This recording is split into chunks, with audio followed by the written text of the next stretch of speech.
corazón. La palabra de Dios, mi hermano, también es una palabra eterna. Es una palabra que permanece para siempre.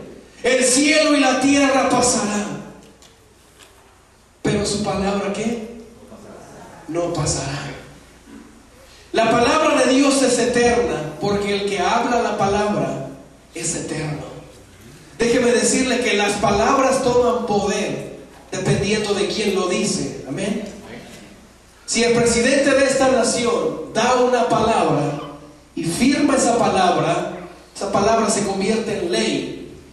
Y tarde o temprano el pueblo tiene que obedecer lo que la palabra de ese presidente ha dicho.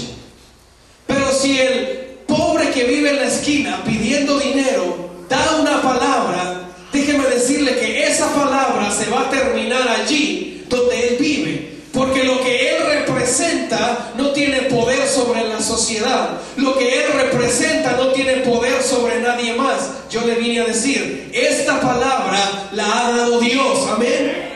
Y Dios representa lo más poderoso en la vida. Dios representa lo sobrenatural. Entonces, esto quiere decir que el que habla esta palabra es poderoso. Por lo tanto, la palabra que Dios habla a mi vida es una palabra poderosa, es una palabra grande. Y lo que yo tengo que hacer es aprender a vivir a esa palabra, por medio de esa palabra.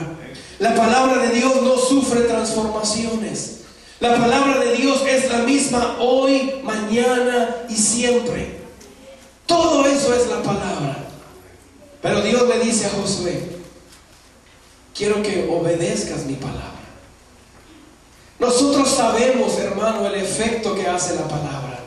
Nosotros cantamos lo que la palabra es. Pero el Señor no solamente quiere que hagamos eso, sino el Señor nos dice, obedece mi palabra, cumple con mi palabra, haz de acuerdo a como mi palabra dice. Y Dios le dice a Josué que la obediencia implica valor, implica meditar, implica guardar, pero también implica poner en obra. Dios no quiere que solo su palabra se aprecie porque es un libro hermoso. Dios no quiere que su palabra se aprecie solamente porque nos hace sentir bien, sino que Dios desea que su palabra sea nuestra guía en todos los días de nuestra vida. Que siempre que caminemos, que siempre que hablemos, la palabra de Dios esté en nuestras vidas. Dios requiere obediencia hacia su palabra. Y la obediencia, mi hermano, tiene que ser de todo corazón. No podemos obedecer la palabra en una parte y en otra parte no. No podemos decidir qué queremos obedecer y qué no queremos obedecer. Dios dice en su palabra que la obediencia a Él es el mejor sacrificio que nosotros le podemos hacer. Es decir, que lo mejor que Dios quiere de nosotros, lo más grande que Dios quiere de nosotros, no está en nuestra cartera, no está en nuestra cuenta de banco. Lo mejor que Dios quiere de nosotros es que le obedezcamos de todo corazón, que le entreguemos nuestros deseos, nuestra voluntad y que hagamos conforme a su palabra. Los discípulos entendieron esto. Y cuando los amenazaban y les decían, no prediquen más, los discípulos decían, es necesario que obedezcamos a Dios antes que a los hombres. Dios quiere bendecirle, Dios quiere ayudarle, pero Dios desea que obedezca su palabra. ¿Sabe que hoy en día hay muchas interrogantes en cuanto al futuro? Si va a haber más crisis, si las cosas van a mejorar, si las cosas se van a poner peor. La gente se pregunta, ¿qué pasará? El mundo habla de dudas, desesperanza, crisis en la economía. Los gobiernos no saben qué va a pasar, no saben qué va a suceder. Pero hay un Dios poderoso que nos dice en esta mañana, versículo 8 de Josué, hay un Dios poderoso que dice, todo te saldrá bien. Amén. ¿Cree usted eso? Tal vez su vida haya muchas dudas. Tal vez en su vida haya muchas preocupaciones. Pero Dios te dice en esta mañana, todo te saldrá bien. Dile a tu vecino, todo va a estar bien. Todo va a estar bien. El éxito está asegurado. Pero Dios dice, obedece mi palabra. Yo le quiero dar 4 cositas que nos enseña Josué para cómo alcanzar el éxito. Quisiera que las apuntara, por favor, porque esto ahorita es gratis, luego va a costar. No se crea, pero es cierto. Josué nos enseña que el éxito está asegurado y se necesitan 4 cosas para alcanzar el éxito. Número 1, ser valiente, esforzado y diligente. Valiente, esforzado y diligente. Número 2, hacer de la palabra de Dios la guía autorizada. Haga de la palabra de Dios la guía autorizada. Número 3, estudie y medite diariamente la palabra de Dios. Estudie y medite la palabra de Dios. Ahora, ¿qué es meditar?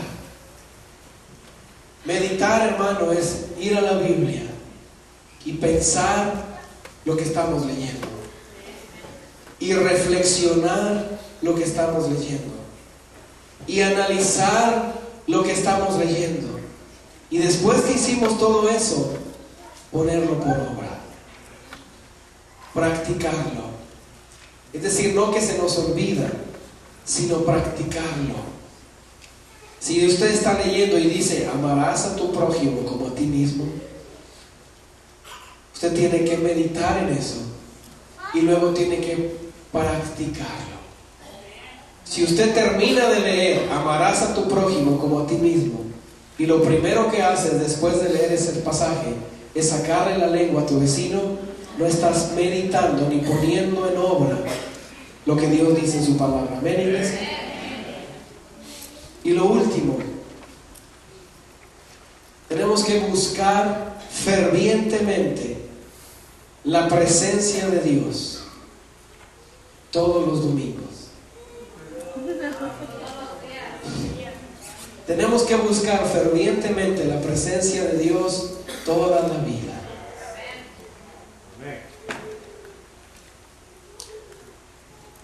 Número 1, ser valiente, esforzado.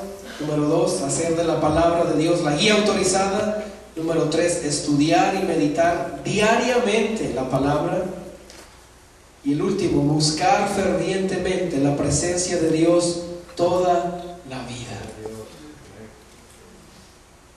Dios le promete a Josué que va a estar con él, pero Dios le dice, obedece mi palabra. Esta es mi palabra. Medita en ella de día y de noche y todo te saldrá bien. Todo te saldrá bien. Habrá alguien aquí que diga, Señor, yo necesito fuerzas para obedecer tu palabra. Yo necesito fuerzas para cumplir tu palabra. Habrá alguien aquí que diga, yo necesito valor para obedecer tu palabra. Yo necesito el ánimo para obedecer tu palabra. Dios tiene grandes planes, iglesia. Dios tiene grandes propósitos. Pero el Señor desea que empecemos bien obedeciendo esa palabra, guardando esa palabra y poniendo en obra esa palabra. Yo le voy a pedir que se levante, que se ponga en pie. Y cierre sus ojos ahí donde está. Aleluya. Yo le dije que Dios no ha terminado. Amén. Padre, en esta tarde, en el nombre de Jesús, Le damos toda la gloria y toda la honra.